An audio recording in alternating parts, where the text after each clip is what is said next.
Mistress pushes pregnant wife down the stairs. Billionaire husband ignores her miscarriage. Under the shimmering glow of a priceless chandelier, a hush fell over the grand foyer of the Blackwood mansion. A lavish party was underway, yet an undercurrent of tension pulsed beneath the champagne fizz and polite laughter. At the top of the sweeping staircase, Serena Blackwood, 8 months pregnant, stood precariously. In a heartbeat, everything changed. Her scream tore through the silence, followed by a sickening thud.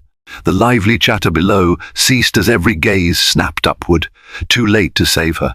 In that dreadful moment, a tragic betrayal came to light, one so cruel it would unravel secrets far too big for one family to contain. Ethan Blackwood was one of New York City's wealthiest philanthropists, a billionaire known for his generous donations to hospitals, schools, and various charitable organizations.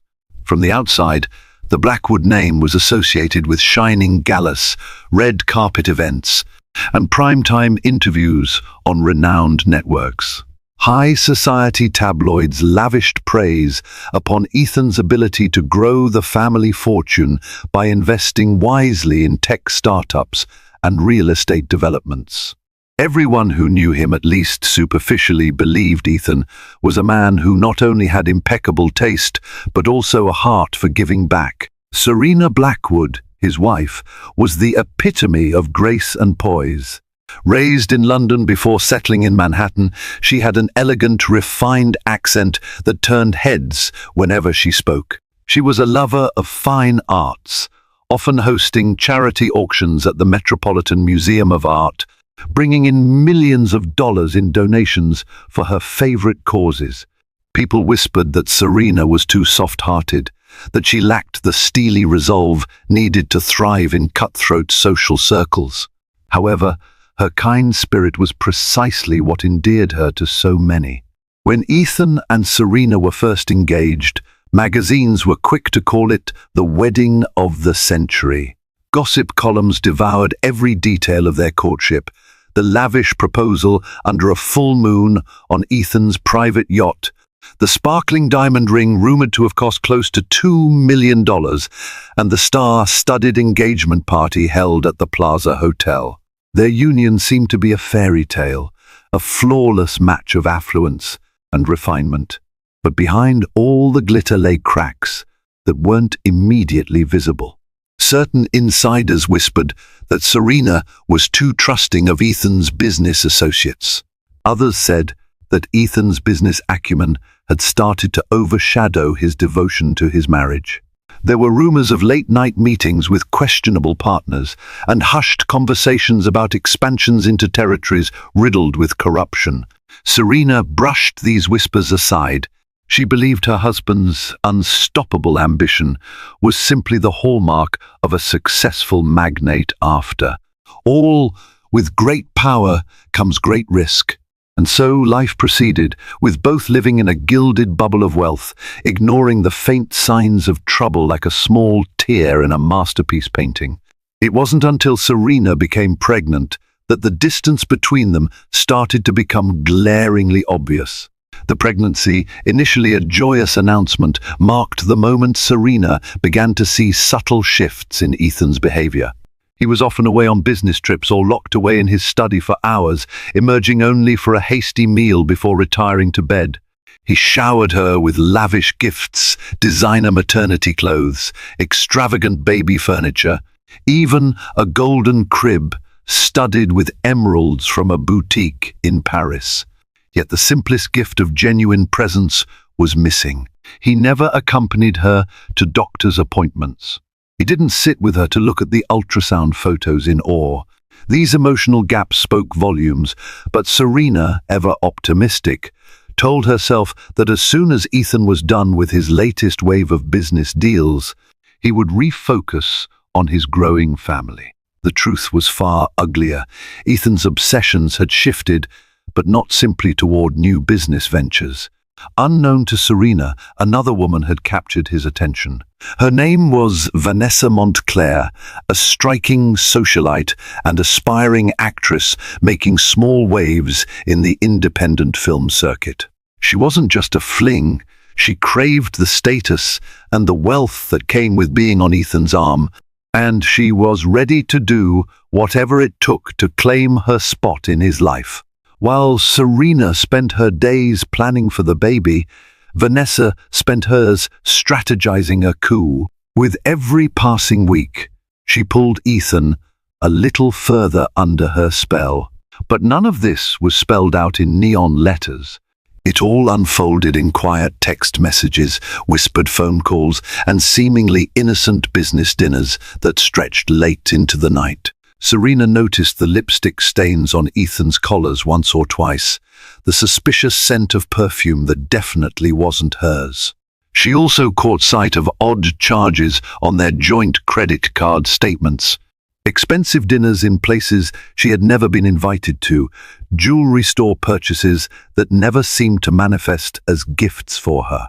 She rationalized them away. Perhaps Ethan was buying a gift for his mother, or maybe for some vital business associate's wife. Little did she know, these were cracks in her perfect world, cracks that would soon become wide, gaping fissures impossible to ignore. In the swirl of black tie events and philanthropic luncheons, a storm was brewing, and it was about to unleash its fury upon the Blackwood household in the most dramatic way imaginable. Serena's days became lonelier as Ethan's absences grew more frequent. Everyone in Serena's social circle loved to gush about how radiant she looked with her pregnancy glow, but beneath her gracious smiles, she battled waves of uncertainty. At night, she would lie awake, hand resting protectively over her growing belly, while Ethan's side of the bed remained cold until well past midnight.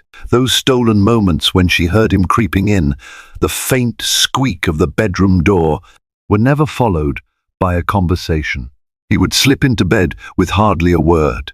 One afternoon, after returning from a fundraiser at the Waldorf Astoria, Serena noticed a name scribbled on a notepad in Ethan's study: Vanessa Montclair, 7 p.m. Boulud. Something about it made her heart seize. For years, she had grown used to seeing random names and times jotted down for business dinners, but her instincts told her that this name was different. She recalled hearing a whisper about some gorgeous redhead in Ethan's orbit. She had dismissed the rumor at the time. Now, goosebumps prickled across her skin as she stared at the name. Summoning courage she didn't know she possessed, Serena decided to confront Ethan. She walked into the plush lounge where he was sipping a nightcap, his necktie loosened after a long day. "Ethan, I need to talk to you," she said, her voice trembling slightly. He looked up from his glass, arching an eyebrow. "Yes, my dear." His tone was warm yet guarded, a polished front that he reserved for crucial business meetings and tricky interrogations. "Who is Vanessa Montclair?" Serena tried to keep her voice steady, but she could feel it quiver against her will. Ethan took a deliberate sip of his whiskey. "Just someone I'm negotiating a deal with," he replied, eyes averted. "You know I have to network with a lot of different investors and creative minds."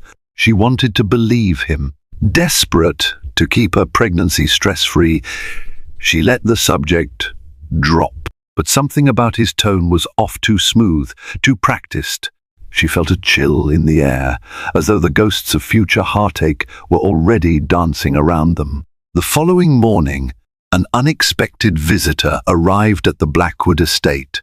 It was Teresa Thompson, an old friend of Serena's from her London days. Teresa had come to check on Serena upon hearing rumors in certain circles that not everything was rosy in the Blackwood marriage. Over tea, Teresa gently probed. "Serena, darling, you look tired. Is everything all right? You should be glowing with joy, but I sense worry in your eyes." Serena tried to deflect. "I'm fine, just busy with baby preparations." She forced a smile. There's so much going on: hospital tours, pediatrician research, nursery planning. Ethan's also extremely busy. He's about to close a major deal. Teresa's expression softened with empathy. You don't have to say anything. I know how these high-profile marriages can be. Just remember, you're not alone. If you need me, I'm here. Before leaving, Teresa grabbed Serena's hand. Don't let yourself be overshadowed by his empire, she whispered. In wealth, secrets grow bigger. With that cryptic warning, Teresa bid her friend farewell, leaving Serena with a tangle of thoughts she couldn't unravel. Over the next few weeks, Serena tried to refocus on nurturing the life inside her. She decorated the nursery in soft neutrals, hired a top interior designer from Paris to create a fairy tale ambience. She enrolled in a prenatal yoga class at an exclusive studio on the Upper East Side. Life moved forward in measured steps, but deep in her heart she felt that something was amiss. Ethan continued to come and go at odd hours. The name Vanessa Montclair appeared more frequently on his lips. He claimed she was involved in philanthropic ventures connected to the film industry, insisting their closeness was purely professional. Yet, Serena couldn't ignore the unease that shadowed every mention of Vanessa, as though she were some elusive figure stepping between them whenever they tried to connect, even physically in the same room. At a gala for St. Jude's Children's Research Hospital, Serena spotted Vanessa for the first time across the ballroom. She was stunning tall, with fiery red hair that framed a flawless complexion and eyes that sparkled with mischievous ambition. She glided through the crowd with an air of unshakable confidence, accepting compliments as though they were her birthright. For reasons Serena couldn't fully articulate, she felt a primal sense of dread. The mild cramp in her belly was a warning sign she couldn't disregard. Vanessa eventually made her way toward them, greeting Ethan with a kiss on the cheek that lingered a second too long. "Serena," Vanessa said with a smile that didn't touch her eyes. "I've heard so much about you. Congratulations on the baby." Her gaze traveled to Serena's belly, lips curling in a near-predatory half-smile. "Thank you," Serena responded, polite but uneasy. She stood rigid, fully aware that something intangible yet potent was passing between them. It wasn't just a chance encounter, it felt orchestrated.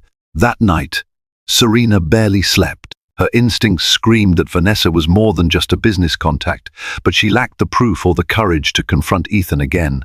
As the days wore on, Serena found herself engaged in an internal battle.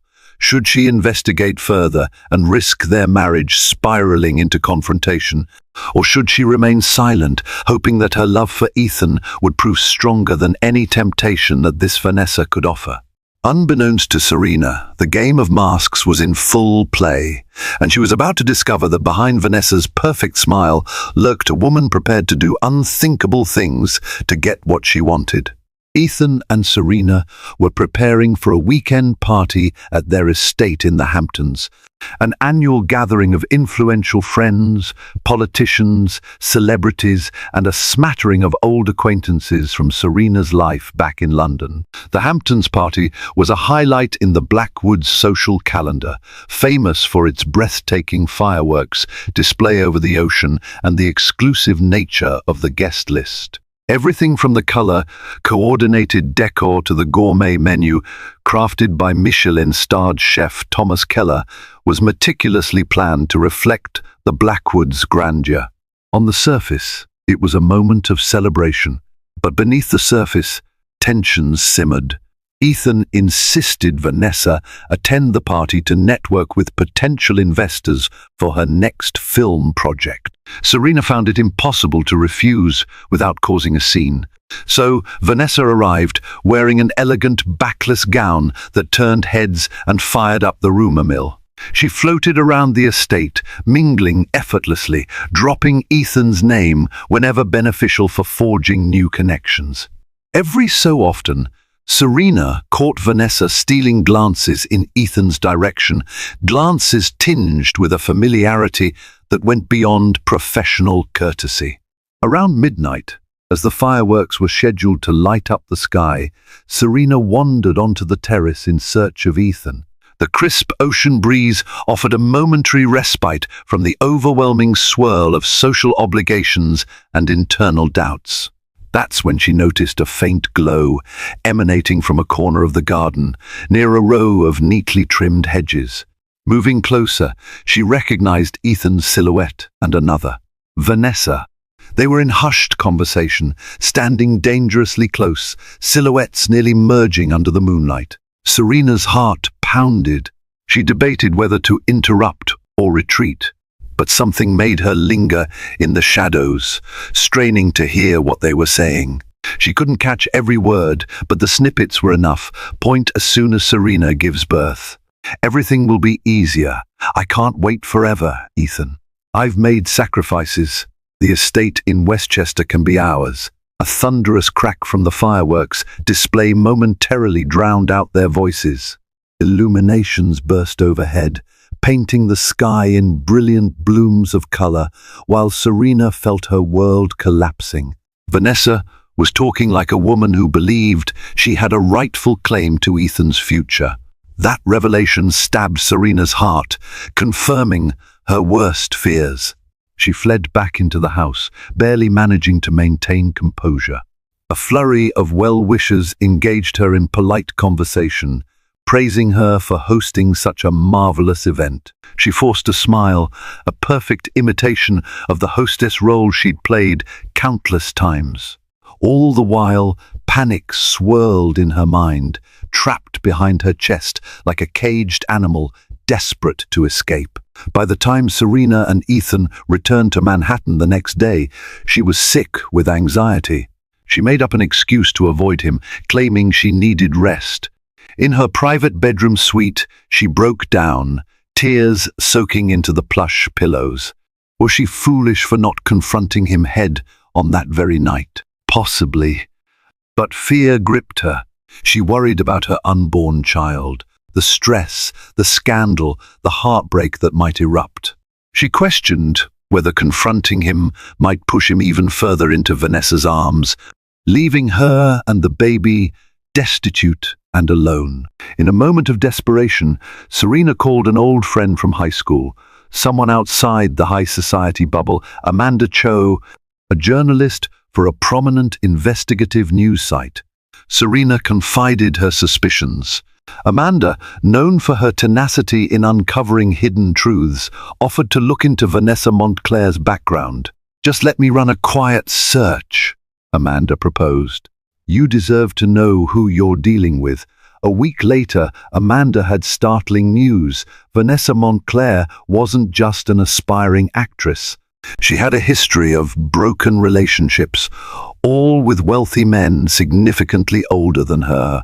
She had even been briefly engaged to a European tycoon, only to have the engagement mysteriously fall apart with hush-money rumors swirling in the aftermath. "Serena, this woman is a social climber," Amanda warned. "If she has her claws in Ethan, you need to be extremely cautious. She's not the type to walk away empty-handed." Armed with this knowledge, Serena felt conflicted. She had no illusions left about Vanessa or Ethan's fidelity, but she wasn't prepared to blow her world apart. She was due in just 4 weeks. The idea of a cataclysmic confrontation amid hospital bags and LeMay's breathing exercises felt impossible to handle.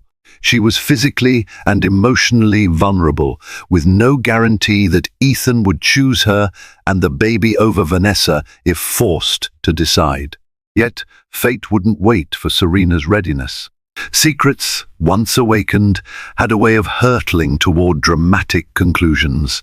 The next turning point came unexpectedly when Serena discovered an emerald pendant in Ethan's private drawer engraved with the initials VM. The final insult was that Ethan had hidden it in the same drawer where he kept the silver rattle and baby booties for their unborn child. If that didn't confirm the double life he was leading, nothing would. The shock triggered intense stress for Serena, culminating in early contractions that night. Panicked, she thought she was going into labor.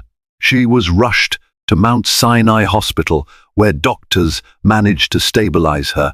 "You must keep stress levels down, doctor," Eileen Roberts admonished. "You're close to full term, but not quite there yet. Any severe emotional or physical strain could endanger both you and the baby." Ethan arrived at the hospital, looking genuinely alarmed. However, as soon as the doctor announced Serena and the baby were stable, his concern seemed to dissipate. He slipped outside to take a call, presumably from Vanessa, though he claimed it was a business partner. In that moment, Serena felt more alone than ever. Even on a hospital bed, with monitors tracking her baby's heartbeat, she couldn't command Ethan's full attention. The heartbreak was crushing, but it also stoked a quiet, determined rage in Serena. She would protect her child, no matter the cost. She just had to figure out how to do it within the confines of her unraveling marriage and the venomous presence of Vanessa Montclair. Serena was discharged from the hospital with strict orders to rest. She retreated to the Blackwood penthouse, confining herself to her spacious bedroom. Sunlight filtered through the floor-to-ceiling windows, illuminating the cityscape. On any other day, that view of Manhattan would have filled her with awe. Now, it felt like a cage, a panoramic prison. Days passed in uneasy silence, punctuated by checkups from Dr. Roberts and the occasional visitor.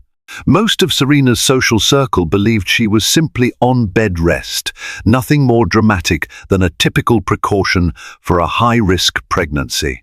Only a handful sensed the deeper trouble brewing. Teresa Thompson sent her daily text messages, urging Serena to keep up her spirits. Amanda Cho continued to dig for more intel on Vanessa, hoping to arm Serena with enough information to make a decisive stand. Ethan, for his part, tiptoed around Serena's bedroom like an intruder. He offered half-baked apologies, referencing work stress and unsaid complications.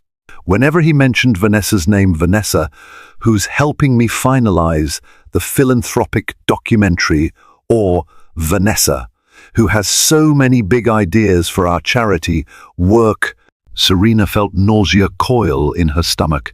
She wanted to scream at him to stop lying, but her vow to maintain her composure for the baby's sake held her tongue. Unable to endure the tension any longer, Serena proposed they see a couples counselor. To her mild surprise, Ethan agreed, perhaps in an attempt to keep up appearances or alleviate his guilt. For several sessions, they sat in plush chairs, a licensed therapist named Dr. Lillian Sanders guiding them with measured questions. It was an excruciating exercise in half-truths and unspoken accusations. Ethan insisted he was fully committed to his family. Serena remained guarded, aware that confronting him too bluntly about Vanessa could escalate the situation to a point of no return. One afternoon, after a particularly tense session, Ethan walked out abruptly, muttering something about a missed phone call. Left alone with Dr. Sanders, Serena felt tears threaten. "I'm terrified," she admitted in a whisper. "I don't know if the man I married is gone, or if he's just buried beneath these distractions. And I'm due to give birth any day now, Doctor." Sanders offered a sympathetic smile. "I sense how precarious you feel. My recommendation is to establish boundaries. Decide what you need from Ethan to feel secure. If he can't meet those needs, you must protect yourself and your child." Later that evening, bolstered by Dr. Sanders' advice, Serena waited for Ethan in his study. She confronted him gently but firmly. "Ethan, either you cut off all non-work contact with Vanessa, or I'm leaving. I'm not going to risk my health or our baby's future." His reaction was unexpectedly cold. "Serena, you're blowing this out of proportion. Vanessa is essential to some upcoming project. I can't just cut her off. You should trust me." The last words made her flinch. "You should trust me." They stung more than any open confession of infidelity would have. Rage bubbled up inside her. "I'm asking you to make a choice, your unborn child and me, or a scandalous mistress who threatens our family." "Is it really that complicated?" Ethan slammed his glass of bourbon down on the mahogany desk, the liquor sloshing over the edge. "Don't you dare make ultimatums," he snarled. "My life isn't as black and white as you imagine, Serena. Everything I do for this family, for our legacy." "Legacy," she repeated, voice trembling with both fury and heartbreak. "What kind of legacy involves humiliating your pregnant wife and risking everything for a woman like Vanessa Montclair?" They stood there, the tension so thick it was suffocating. Then Ethan turned and walked out. The echo of the slammed door reverberated throughout the penthouse like a fatal gunshot. Serena knew that something irreparable had cracked wide open between them. There was no going back to the naive hope that this was just a passing indiscretion. Word spread quickly in certain circles that the Blackwood marriage was on shaky ground. Although the tabloids had yet to pick up the story, insiders whispered, passing morsels of gossip at high society luncheons and under hushed tones in luxury boutiques. As Serena's due date approached, she found herself in a lonely fortress of anxiety, her life overshadowed by Ethan's ongoing entanglement with Vanessa. More brazen than ever, Vanessa began making appearances at events that Serena had traditionally hosted or attended. She showed up at a charity art auction in Soho, wearing a glamorous gown and smiling at the paparazzi's cameras. She dropped insinuations that she was closely working with Ethan on a major philanthropic project. Even though Serena was absent, recovering at home, she was not spared the humiliating headlines that followed. "Vanessa Montclair, Ethan Blackwood's new philanthropy partner," read one blurb on a gossip website. Among the upper echelons, speculation swirled. Was Serena truly ill, or was she too distressed to make appearances? Did Ethan plan to divorce her after the baby's birth? Was Vanessa just a passing fancy or the new queen of the Blackwood Empire? Though Serena tried to maintain her composure, every new whisper felt like a dagger. Her once peaceful life became a daily struggle to maintain her sanity and protect her unborn child. Adding fuel to the fire, Vanessa made a series of social media posts hinting at luxurious gifts from a mysterious benefactor. Photos of sparkling jewelry, private jet trips, and an extravagant spa retreat. Some of the items in her posts matched suspicious receipts Serena had seen on Ethan's credit card statements. It was a public taunt, a not-so-subtle declaration of war. Serena had never considered herself a combative person, but the maternal instinct to protect her child stirred a fierce determination. She decided to meet Vanessa face to face, if only to make it clear that she wouldn't stand idle while her family was torn apart. Through a mutual acquaintance, a well-connected socialite named Catherine Whitfield Serena arranged a private meeting at a discreet cafe near Central Park. Vanessa arrived 15 minutes late, an air of smug self-assurance radiating from her. She wore designer sunglasses, a fitted black dress, and had a single red rose pinned to her purse strap. Sliding into the chair across from Serena, she placed her phone on the table, screen facing up, as if waiting for an important call. Serena clasped her trembling hands in her lap, trying to maintain a calm facade. "Thank you for agreeing to meet me," she began softly. Vanessa smiled, slow and deliberate. "I was curious to see what you'd say. Didn't expect you to be so civil." Serena exhaled, measured and quiet, her voice resolute. "I'm not here for a shouting match. I'm here to tell you that I won't allow you to destroy my family without a fight." A flash of amusement crossed Vanessa's eyes. "Oh, sweetheart, I'm not destroying anything. I'm building a future with Ethan. He and I have an understanding something you clearly don't. Serena's cheeks burned, but she refused to lose her composure. Listen to me carefully. I'm due to give birth at any moment. If you have any shred of decency, you'll walk away. Whatever Ethan has promised you, I'm telling you our marriage is not your stepping stone. Vanessa leaned forward, her voice dripping with mock sympathy. Poor, naive Serena. You think Ethan wants a quiet suburban life with a baby? He's told me things about you, about your lack of ambition, your boring charity events. He's ready for something more, exciting. Every barb plunged like a knife into Serena's heart, yet she gathered her strength. Ethan and I have a history you don't understand. If you push too far, there will be consequences. For you and for him. Vanessa laughed a harsh, hollow sound. She picked up her phone, waving it slightly. I have more evidence of Ethan's affections than you could possibly imagine. Text messages, photos, enough to cause a scandal that would bury you both in the public eye. So tell me, Serena, are you really willing to go to war with me? Serena froze, the scope of Vanessa's manipulative power hitting her like a tidal wave. She had thought confronting Vanessa might scare her off, but she'd underestimated the woman's audacity and cunning. The lines had been drawn, and Vanessa was not only unafraid, she was practically daring Serena to challenge her. Without another word, Serena stood, feeling her baby shift in her womb, an urgent reminder of what truly mattered.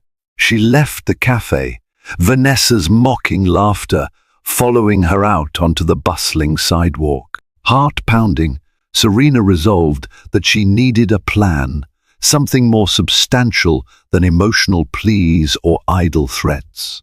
The well-being of her unborn child depended on her ability to navigate this storm with cunning and strength, traits she would have to summon if she had any hope of ending Vanessa's power play and preserving what was left of her marriage.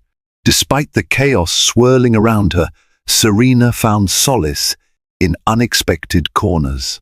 A longtime family friend, Charles Whitmore, a business associate of her late father, offered quiet support. Charles had always admired Serena's father, who'd once been a respected philanthropist in London before his untimely passing. He checked in regularly, bringing homemade meals, ensuring Serena was never too isolated. Occasionally, he offered gentle advice. A strong mind and a calm heart can weather any storm. Your father taught me that. At the same time, Amanda Cho came through with more disturbing information. Vanessa had ties to questionable individuals in the film industry, some rumored to be involved in illicit funding. The deeper Amanda dug, the more she believed that Vanessa was using Ethan not just for personal luxury, but also as a cover for bigger, murkier deals. If this goes public, Amanda warned, it won't just be a scandal, it could bring down Ethan's business empire, possibly invite federal investigations. Serena, if you can't persuade Ethan to cut ties, you need to prepare for the fallout. Feeling cornered, Serena weighed her options. Divorce before the baby's birth seemed unthinkable, especially with her limited time and the precarious state of her health.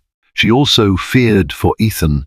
She believed he was in the midst of a midlife crisis, enthralled by Vanessa's allure but blind to the legal and reputational hazards looming. If Serena publicly exposed Vanessa, it might save Ethan but also devastate him.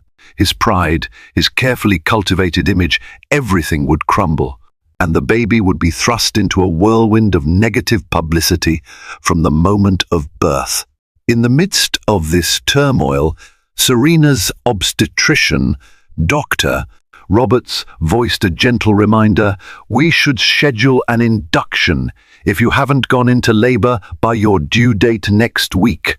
Stress can delay or complicate the process." The imminent reality of childbirth forced Serena to think beyond the scandal. She needed a stable environment for her baby, and that might require drastic actions.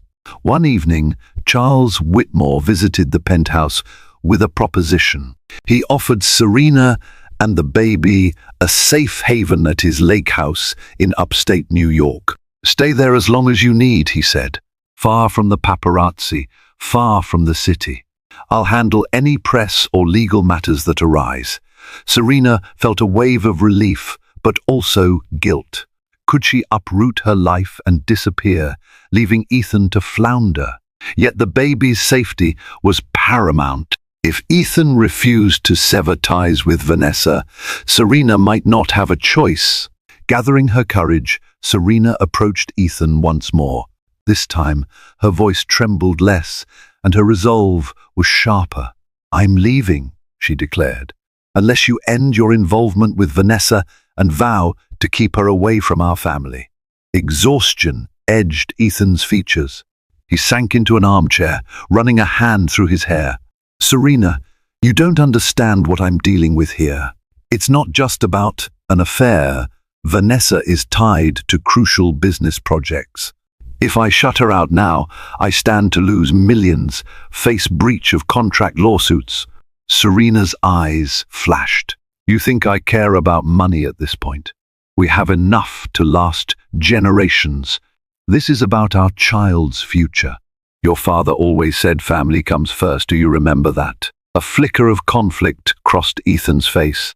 Mentioning his father was a strategic move on Serena's part. The elder Blackwood's moral code had shaped Ethan into a charitable billionaire, or so the public believed.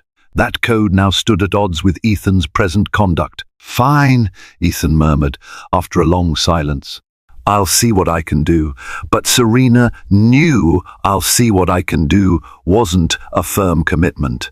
It was a stall tactic. Time was running out, and she had little faith left in Ethan's promises. That night, she quietly packed an overnight bag, storing it in the back of her closet, just in case she needed to leave in haste. The day of Serena's due date arrived with a swirl of anticipation. She felt sporadic contractions, mild but noticeable. Dr. Roberts advised her to stay prepared for immediate admission to the hospital if the contractions intensified. Despite the joy that often accompanies the arrival of a child, an eerie tension hung in the air. Everyone sensed it: staff, friends, even the doorman at the Blackwood Tower. That evening, Serena planned a small dinner with Ethan to discuss final birth arrangements.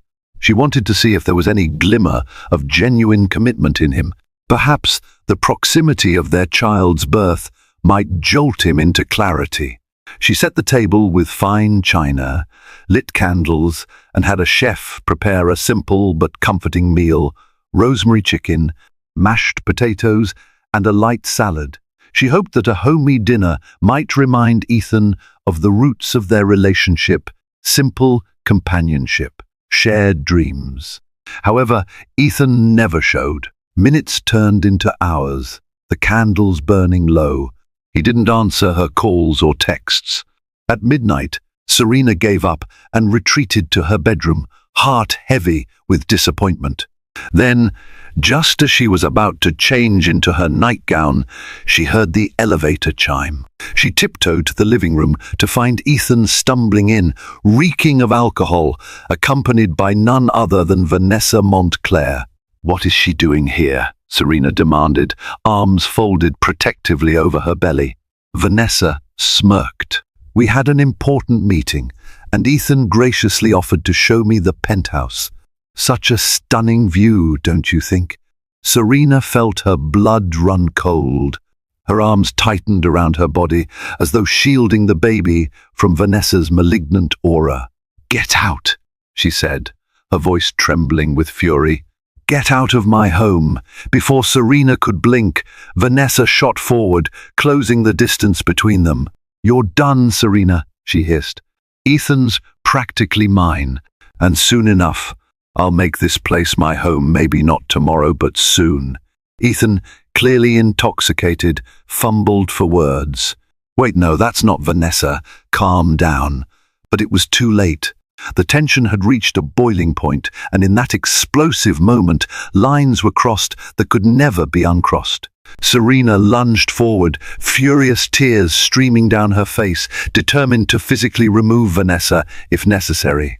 Vanessa, agile and fueled by her own brand of fury, grabbed Serena by the shoulders. Serena felt the sharp edge of a stiletto heel dig into her foot, losing her balance momentarily.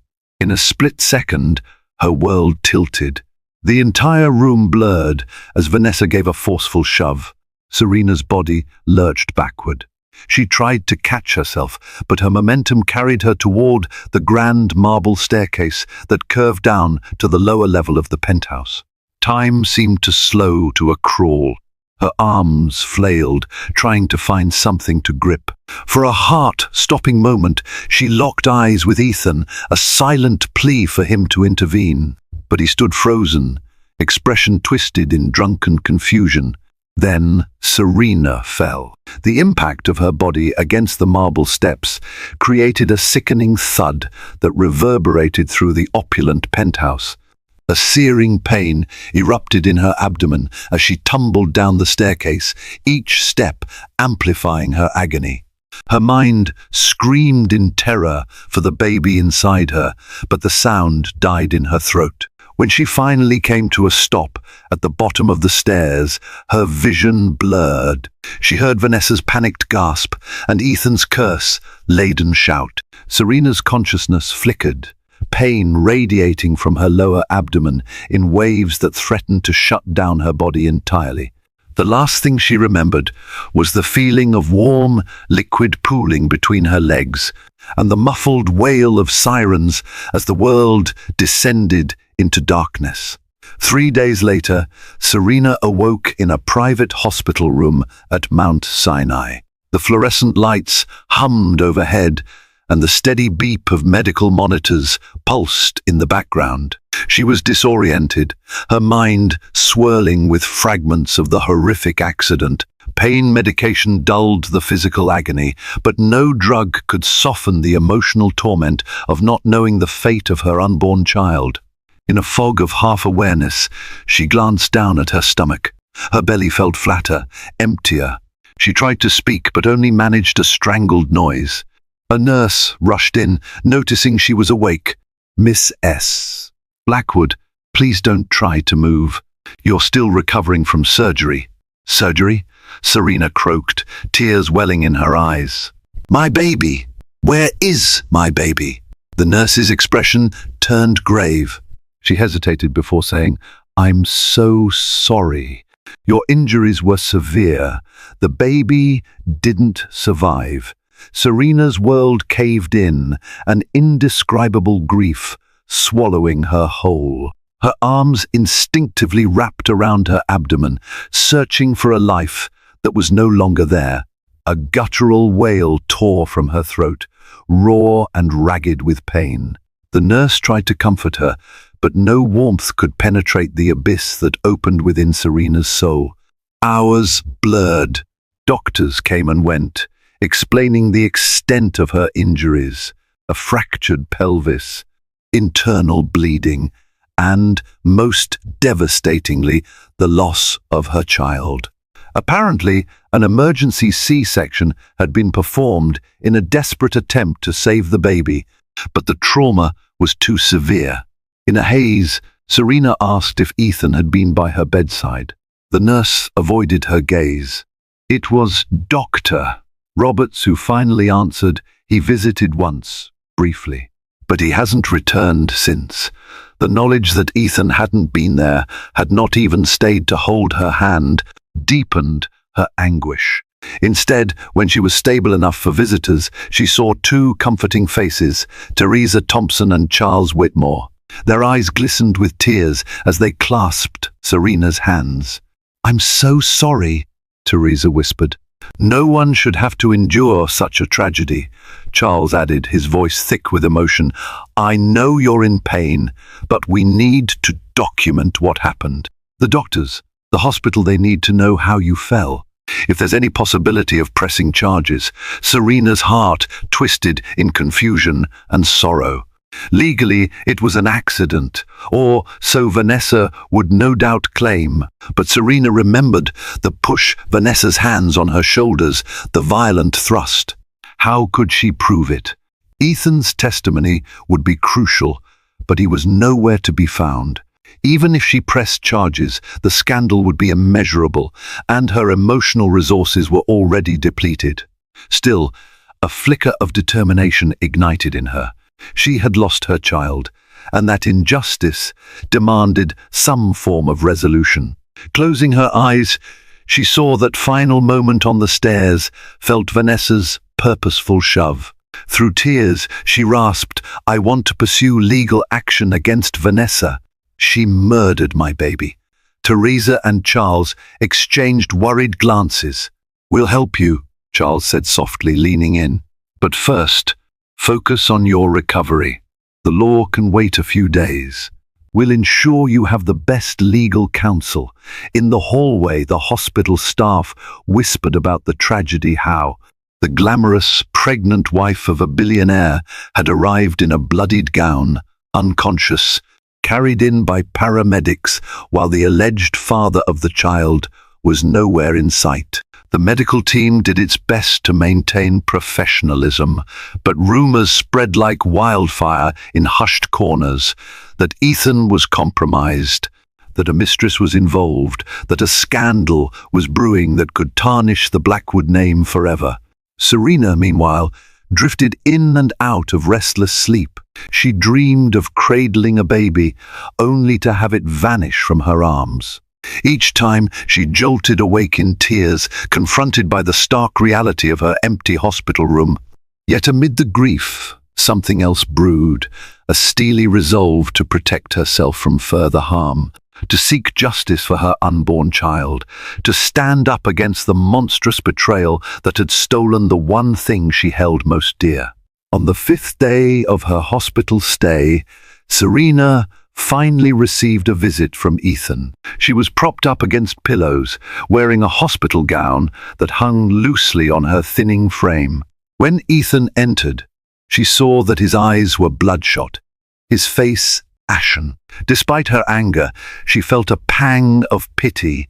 He looked utterly broken, but sympathy quickly gave way to bitterness. He approached her bedside, attempting to take her hand, but she pulled away. "Where have you been?" she asked, her voice trembling with a mix of grief and fury. "I lost our baby, and you couldn't bother to be here?" Ethan's eyes brimmed with tears. "Serena, I'm sorry. I didn't know how to face you. I've been dealing with so much guilt." Serena closed her eyes, her throat tight. "Yes, guilt. Guilt because you were with Vanessa that night. Guilt because you let her into our home when I was at my most vulnerable. Guilt because you stood there and watched her push me." His head dropped, his voice barely audible. "I've spoken to Vanessa. She denies pushing you. She said it was an accident, that she lost her balance, and you both fell." "Stop!" Serena's voice cracked like a whip through the sterile silence of the room. "I know what happened. I felt her hands on me. You were there, Ethan. Don't lie to yourself. I was drunk," he murmured. "I can't remember clearly. Everything happened so fast." "Then let me remind you," Serena said, her voice laced with icy rage. "She killed our child, and you let her." The harshness of her words made Ethan recoil. He sank into a chair, burying his face in his hands. For a moment, neither spoke, the air thick with heartbreak and resentment. Finally, he looked up, eyes pleading. "I'm ending it with Vanessa. She's gone. I promise. I just need you to give me another chance." It was the apology Serena had once desperately hoped for, but now it came too late, overshadowed by unimaginable loss. She felt a hollow ache in her chest, an emptiness that mirrored her womb. "You choose now?" she choked out. "After everything, do you think you can fix this with a simple promise?" He reached for her, but she recoiled. "Our baby is gone, Ethan. Gone, and Vanessa is responsible. Do you understand?" I can't just forgive that. Ethan clenched his hands into fists. What do you want me to do? I'll do anything. Serena stared at him through tear-rimmed eyes. I want you to tell the truth about what happened that night. I want you to stand by me if we press charges. His silence spoke volumes. He was terrified of scandal, of lawsuits, of tarnished legacy. His father's reputation, his philanthropic empire, everything was at risk. And in that moment, Serena saw with brutal clarity the depth of his cowardice. She realized he valued his public image more than he valued justice for his unborn child. That's what I thought, Serena whispered. Leave. Ethan's gaze was heavy with regret, but he left the room without another word. The door closed behind him, sealing Serena in her realm of grief.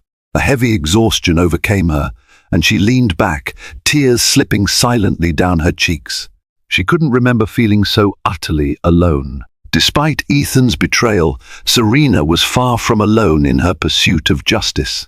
Word of the tragic fall had finally reached the tabloids, albeit with minimal detail. Rumors of an accident swirled, but Serena's allies knew the truth. Teresa Thompson, Charles Whitmore, and Amanda Cho formed an ad hoc team to protect Serena's interests and reputation. They worked tirelessly to build a case against Vanessa, combing through security footage, interviewing house staff, and tracing Ethan's credit card transactions on the night of the tragedy.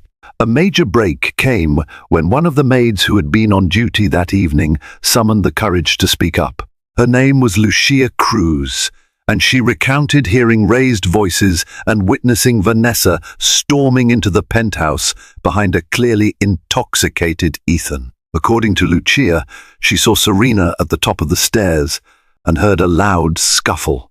By the time Lucia raced to the bottom of the staircase, Serena lay there, unconscious, with blood pooling around her. Lucia vividly recalled Vanessa's hysterical screams and Ethan's frantic attempts to call 911. Most importantly, Lucia insisted that Vanessa had cried out, "I didn't mean to push her," in those first panicked moments. That testimony, while not definitive proof of intent, significantly bolstered Serena's case. Charles arranged for Lucia to give a statement to the police and hired a high-profile attorney named Harriet Klein. Harriet was known for her unwavering commitment to justice, particularly in cases involving the wealthy and powerful. She immediately scheduled a meeting with the district attorney to discuss potential charges. Meanwhile, Vanessa went underground. Her social media accounts went dormant, and she was absent from high society events. Rumor had it she'd fled to Los Angeles, hoping to salvage her acting career and escape legal consequences. Ethan, under severe pressure from his board of directors and philanthropic advisors, publicly announced a separation from Vanessa, insisting that their involvement was strictly business. But the damage was done, and the black cloud of suspicion lingered over him. In the hospital, Serena fought a separate battle: physical recovery. The injury to her pelvis required weeks of physical therapy. Each session was a painful reminder of what she had lost, and how violently her life had been turned upside down. Yet it also steeled her resolve. Every time she faltered, she remembered the final moments before her fall, the terror, the heartbreak, and she found renewed determination to see justice served. Harriet Klein visited Serena in her hospital room, offering legal updates and reassurance. "We have a strong circumstantial case, and with Lucia's statement, we can prove Vanessa's actions were more than just an accident," Harriet explained. "But be prepared for a tough battle. Vanessa's defense will argue that you lost your balance, that it was an unfortunate mishap." Serena nodded, tears brimming in her eyes. "I'll handle it. I won't let my baby's death go unavenged." As days passed, Serena gained some measure of strength. She could walk short distances with a walker, and the color gradually returned to her cheeks. Emotional healing was another matter entirely. She woke each morning to a hollow ache in her soul, but the unwavering support of Teresa, Charles, and Amanda helped keep her afloat. They shielded her from prying reporters and curated public statements that framed her as a victim of tragic circumstances rather than a socialite embroiled in scandal. For once, the media sentiment was in her favor. Behind the scenes, Harriet worked tirelessly. She filed a wrongful death suit against Vanessa and laid the groundwork for criminal charges of manslaughter, based on the claim that Vanessa had knowingly and recklessly endangered Serena, resulting in the unborn baby's death. The legal complexities were daunting, but Harriet was convinced that, if the case went to trial, a jury would empathize with Serena's plight. With the pieces of her life in shards, Serena pinned her hopes on the one course left to her, seeking justice for her lost child. She knew it wouldn't bring back the life that had been stolen, but it might bring her a measure of peace. In a situation rife with betrayal and cowardice, it was the one virtuous fight left to wage. A month later, Serena was released from the hospital. The paparazzi gathered outside Mount Sinai, snapping photos of her as she slowly made her way into a waiting SUV, helped by Teresa. Headlines read, "Serena Blackwood emerges, legal battle looms over tragic loss." Despite her feeble condition, Serena's posture was resolute, her eyes steeled for the fight ahead. That week, Harriet secured a preliminary hearing for the manslaughter charge against Vanessa. The prosecuting attorney needed Serena's first-hand testimony to establish probable cause, so Serena found herself in a small, packed courtroom. She sat in a wheelchair, still recovering, flanked by Harriet on one side and Charles on the other. The tension was palpable. Rows of reporters lined the back of the room, scribbling notes or filming discreetly for their respective outlets. Vanessa arrived with her legal counsel, wearing a conservative black pantsuit, her hair pulled back in a tight bun that contrasted sharply with her usual glamorous style.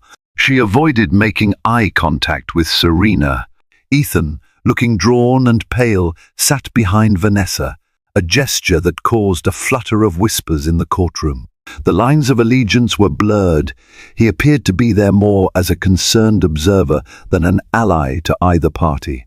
When the judge called Serena to the stand, she wheeled forward, trembling slightly. She recounted the horrifying moment at the top of the staircase, Vanessa's menacing demeanor, Ethan's drunken state, the sharp push that sent her tumbling downward. Her voice cracked when she spoke of her child, her anguish evident to everyone present. She told the court that even in her blurred state of consciousness, she heard Vanessa proclaim, "I didn't mean to push her." Vanessa's lawyer tried to paint Serena as emotionally unstable, pointing to her advanced pregnancy, possible dizziness, or a misstep. But Harriet swiftly countered with Lucia's testimony and the documented medical evidence, emphasizing the force needed to cause Serena's catastrophic injuries. The tension reached a fever pitch when Harriet called Ethan to testify. He shuffled to the witness stand, avoiding Serena's gaze. Under oath, he admitted that he'd been drinking heavily, that he recalled a heated argument between Serena and Vanessa. Yet, when pressed on whether he saw Vanessa push Serena, he claimed he couldn't remember. Serena's heart sank. Ethan's fear of implicating himself or damaging his reputation was greater than his loyalty to her. Still, Harriet managed to extract one crucial admission. Ethan confirmed that Vanessa had shouted something along the lines of, "I didn't mean to push her," in the immediate aftermath. It was enough to keep the manslaughter charge viable. Outside the courthouse, reporters bombarded Serena with questions. "Do you believe Vanessa intended to harm you, Miss S. Blackwood?" Serena's eyes filled with tears. "I believe she chose a violent act in a moment of anger," she answered, voice firm. A swirl of camera flashes erupted, capturing the heartbreak etched across her face. Teresa and Charles whisked her away, shielding her from the media storm.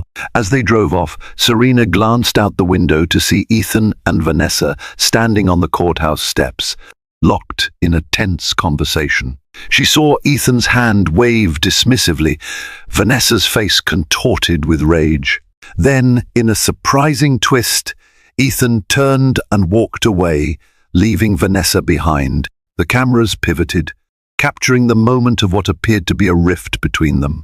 Teresa looked back at Serena. "Seems like Ethan's finally choosing sides," she offered softly. Serena pressed her forehead against the cool window glass, uncertain whether it was too little, too late. The storm was far from over. The legal wheels turned slowly, but in the ensuing months, the prosecution built a compelling case. Vanessa was eventually indicted for manslaughter. She was released on bail, but her career was in tatters. No producer or investor wanted to be associated with someone facing such charges. Gossip rags that once praised her as a rising star now labeled her a gold-digging pariah. For Serena, the ordeal took a heavy emotional toll. She attended therapy sessions multiple times a week to cope with the staggering loss of her child and the betrayal that led to it. She also began divorce proceedings against Ethan, though he made overtures of reconciliation, claiming he was no longer in contact with Vanessa. The emotional damage was irreparable. The final straw was his refusal to fully support the criminal case against Vanessa by testifying that he'd witnessed the push. For Serena, that spoke volumes about his moral cowardice and skewed priorities. The tabloids, ever hungry for fresh scandal, pivoted their angle, now depicting Ethan as a spineless billionaire who'd sacrificed his wife's welfare for an illicit affair. Donations to his charitable foundations dwindled. Board members resigned in protest. Several of his business deals fell through, citing ethics clauses. In a desperate bid to salvage what was left of his reputation, Ethan gave a tearful interview on a daytime talk show, acknowledging his mistakes and expressing deep remorse for Serena's ordeal. Watching that interview from Charles Whitmore's living room, where she was temporarily staying, Serena felt no satisfaction. She saw a man drowning in self-inflicted tragedy, but her sympathy was overshadowed by the memory of her child's final moments. In truth, there could be no real justice for a lost life, only legal consequences that felt hollow compared to the magnitude of her grief. When the criminal trial finally arrived, Serena found herself back in court. She sat with Harriet, Teresa, and Charles, bracing for another wave of painful testimony. The prosecution made a clear, concise argument. Vanessa Montclair had a motive removing Serena from Ethan's life. Witness testimonies and forensic reports indicated a push. Vanessa's defense contested the intent, claiming it was an accident in the midst of a drunken altercation. As the trial stretched on, it took an emotional toll on Serena, who had to relive the trauma day after day. In a surprising turn, Ethan returned to the witness stand and offered a slightly amended testimony. This time, he said he believed Vanessa had intentionally laid hands on Serena. Though he couldn't confirm she meant to cause such grievous harm, his words still carried weight. His change of heart, while late, made the prosecution's case stronger. Perhaps guilt or public pressure had finally broken through his defenses. After days of deliberation, the jury found Vanessa guilty of involuntary manslaughter. The court sentenced her to a prison term, though not nearly as long as Serena might have hoped. She watched the verdict read with tears running down her cheeks. Vanessa's expression was one of shock and outrage, but she was led out of the courtroom in handcuffs, her once glamorous life shattered. As the legal team congratulated each other on a hard-fought victory, Serena felt only sadness. Nothing could bring her baby back. She accepted the well-wishes with a distant nod, longing for a different outcome, one where her child was born safely, where Ethan had remained faithful, where none of this sorrow had invaded her life. The cameras flashed around her as she left the courthouse, Harriet guiding her toward a waiting car. Reporters shouted, "Serena, how do you feel about the verdict?" She paused just long enough to answer, "There's no winning in a tragedy like this. I just hope we can all find some peace." In the months that followed the trial, Serena finalized her divorce from Ethan, determined to move forward on her own terms. She channeled her grief into starting a foundation that provided emotional and financial support for women experiencing high-risk pregnancies. Though her pain remained, helping others heal gave her purpose. Ethan retreated from public life, stepping down from his company and attempting to rebuild his tarnished reputation away from New York's glaring spotlight. Vanessa, serving her time, faded from the headlines, her once grand ambitions reduced to tabloid cautionary tales. Serena's life wasn't perfect, nor would her heart ever fully mend from losing her child. But she found a quiet strength in knowing she had fought for justice.